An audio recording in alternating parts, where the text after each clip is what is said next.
Voice of Tamil 24. Tamil திரையுலகின் நட்சத்திர ஜோடிகளான சரத்குமார் மற்றும் ராதிகா தம்பதிகள் ஆன்மீக பாதையில் சென்றுள்ள நிலையில் அவர்கள் தங்கள் குலதெய்வ கோவிலில் நடந்த கும்பாபிஷேக விழாவில் கலந்து கொண்ட புகைப்படங்கள் வைரலாகி வருகிறது. கடந்த பல ஆண்டுகளாக தமிழ் திரையுலகில் முன்னணி நட்சத்திரங்களாக இருப்பவர்கள் சரத்குமார் மற்றும் ராதிகா. இந்நிலையில் சரத்குமார் தனது குலதெய்வ கோவிலுக்கு மனைவி ராதிகாவுடன் சென்றதை தனது சமூக வலைதளத்தில் ஏற்கனவே தெரிவித்திருந்தார். தற்போது அவர் குலதெய்வ கோவில் கும்பாபிஷேக விழாவில் கலந்து கொண்டதாக புகைப்படத்துடன் ஒரு பதிவை செய்துள்ளார். இந்த பதிவு தற்போது இணையத்தில் வைரலாகி வருகிறது.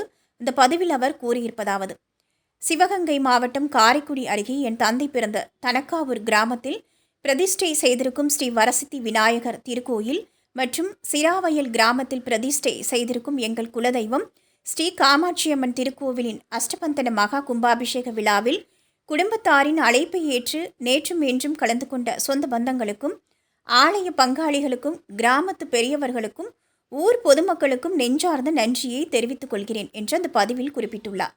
மேலும் அவர் கூறுகையில், தங்கள் அனைவருடன் மேற்கொண்ட மன நிறைவான குலதெய்வ வழிபாட்டின் பலனாக ஸ்ரீ காமாட்சியம்மன் மற்றும் ஸ்ரீ வரசித்தி விநாயகர் அருளாசி மக்கள் அனைவருக்கும் கிடைக்க இந்த இனிய தருணத்தில் பிரார்த்திக்கிறேன் என்றும் கூறியுள்ளார். நீங்க பார்த்துட்டு இருக்கிறது Voice of Tamil 24.